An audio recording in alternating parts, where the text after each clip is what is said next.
સત્સંગ સેવા અને સમર્પણની ભાવના સાથે સતત ઠાકોરજીનું સ્મરણ કરતા કરતા ભુજ મંદિરના વડીલ સ્વામી પ્રભુચરણ દાસજી અક્ષર નિવાસી થતા શોક ફેલાયો હતો. નરનારાયણ દેવના સાનિધ્યમાં 76 વર્ષ સુધી ભુજ મંદિરમાં રહી સત્સંગમાં ખૂબ સેવા કરી 95 વર્ષની વયે અક્ષરવાસી થયા હતા.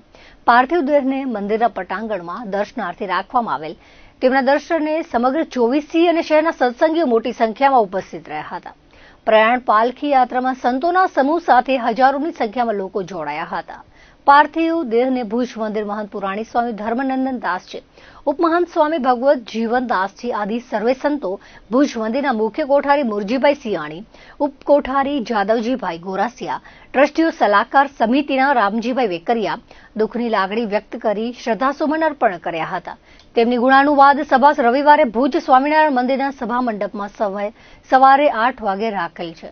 સભામાં મોટી સંખ્યામાં સર્વે સત્સંગીઓ ઉપસ્થિત રહેશે તેવું ભુજ મંદિરના કાર્યવાહક વહીવટી સંત દેવપ્રકાશ દાસજીએ